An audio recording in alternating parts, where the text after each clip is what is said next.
բարի օր, ես կասեի արևոտ օր, աշնանային արևոտ օր, շատ լավ արև է։ Հենց նոր ավարտեցի Խալեդ Հոսեյնու օդապարուկ թռչնողը, ստեղծագործության ընթերցանությունը։ Ինքը մեկ շնչով ընթերցվող գիրք է, բայց ես մեկ շնչով չընթերցեցի, որովհետև սյուժեն բազմաշերտ է, տարբեր թեմաների անդրադարձ կատարվում ու հուզիչ է, ու նաև ինչ որտեղ ծանր է։ Դրա համար մեկ շնչով ես այդքան էմոցիաները չէի կարող ապրել։ Աֆղանական ծագմամբ ամերիկացի գրող Խալեդ Հոսեյնին շատ նրբանկատորեն է անդրադառնում յուրաքանչյուր թեմայի։ Տեսեք, այստեղ առանցքայինը հենց ընկերության թեման է։ Անդրադարձ է կատարվում նաև պատերազմին։ Դե չէ որ նա Աֆղանստանից է ու չէր կարող չանդրադառնալ 20-րդ դարավերջի ու 21-րդ դարի սկզբին կատարվող դեպքերին Աֆղանստանում։ Անդրադառնում է նաև հոր եւ որդի հարաբերություններին, շատ նրբանկատորեն իդեպ։ Ստեղծագործությունը լույս է տեսել 2003 թվականին եւ արգելված է համարվել Աֆղանստանում։ Ի հակադրություն դրան շատ սիրվել է եւ շատ մեծ արձագանք է ստացել միջազգային հարթակներում,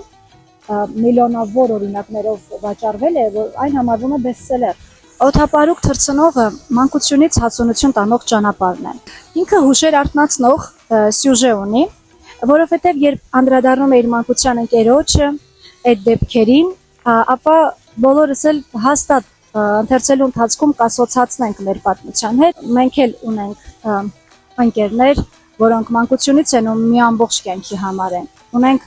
վայր, որտեղ անցել է մեր մանկությունը, եւ անկեղծ ասած միշտ էլ մեր սիրտն այնտեղ է, որտեղ անցել է մեր մանկությունը։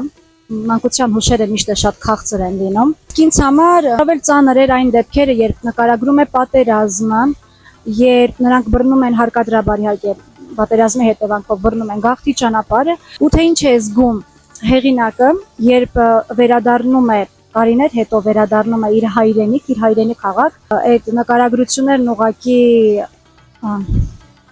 շատ հուզիչ է։ Հանրապես չեմ սիրում ասել խորհուրդ կտամ ընթերցել եւ այլն, բայց այսօր թույլ տվեք ինձ իրավունք վերապահել եւ ասել, որ խորհուրդ եմ տալիս ընթերցել այս հոյակապ ստեղծագործությունը, իսկ ես հենց հասնեմ տուն, պատրաստվում եմ դիտել էկրանավորված տարբերակը։ Դիտեցի համանուն ֆիլմը 2007 թվականին նկարահանված։ Լավն էր,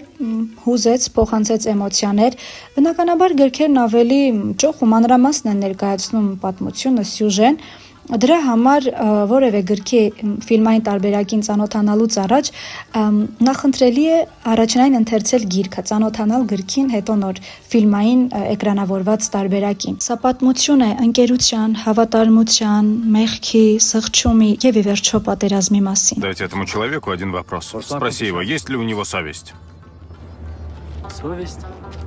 Война идет, дядя, какая совесть?